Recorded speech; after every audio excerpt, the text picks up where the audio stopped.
ఆమె చేసినటువంటి అభియోగాలు ఏ చెల్లెలకు కూడా ఇటువంటి అన్న దొరకకూడదు అని చెప్పి మాట్లాడడం జరిగింది.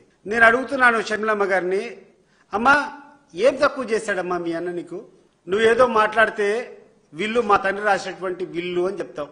మీ తండ్రి విల్లు రాస్తే మీ తండ్రి విల్లు ఆయన సంపాదించినటువంటి ఆస్తుల మీద ఉంటుంది తప్పితే మీ సోదరుడు సంపాదించినటువంటి ఆస్తుల మీద విల్లు రాసేటువంటి అవకాశం ఎక్కడికైనా తండ్రికి ఉంటుందా? ఒకసారి ఆలోచన చేసి చెప్పాలా.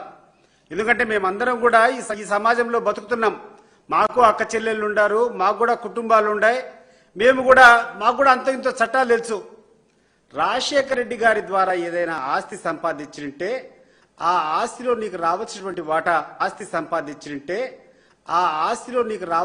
వాటా వచ్చిందా లేదా అనేటువంటి విషయం ఈరోజు నువ్వు సమాధానం చెప్పాల్సినటువంటి అవసరం ఉంది.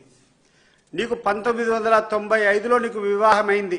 ఆ రోజు నుంచి 30 సంవత్సరాల క్రితం నీకు పెళ్లి అయిపోయినా రాజశేఖర రెడ్డి గారి కుటుంబంతో నీకు కట్ అయినా కూడా నీకు ఆ రోజు రాజశేఖర రెడ్డి గారు రాసినటువంటి ఆస్తులు ఆయన విల్లు అంతా ఒకసారి నీకు మళ్ళా ఒకసారి చెప్తున్నాను. హైదరాబాద్ బంజారా హిల్స్ లో రోడ్ నెంబర్ 2లో ఇంటిని రాజశేఖర రెడ్డి గారు నీకు ఇచ్చారా లేదా? అదే రకంగా ఇడుపలవాయిలో 51 ఎకరాల భూమి మీకు ఇచ్చారా లేదా? అదే రకంగా 15 మెగావాట్లు SRS hydro project, small hydro project మీకు ఇచ్చారా లేదా?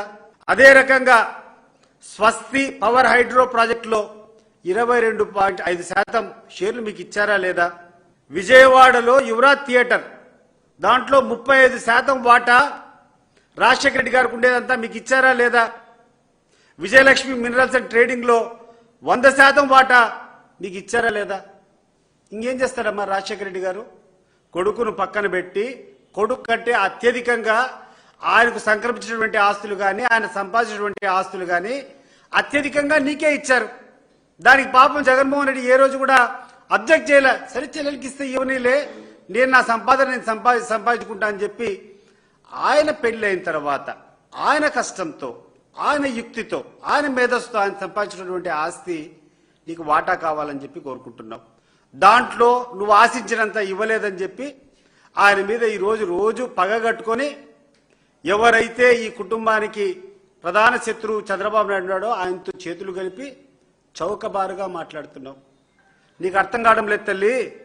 చంద్రబాబు నాయుడు గారు నిన్ను ఈ 4 రోజులు ఉపయోగించుకున్న తర్వాత ఒక్కసారి నీలో పస అయిపోయిన తర్వాత నిన్ను తీసుకొని డస్ట్బిన్లో వేయడం ఖాయం.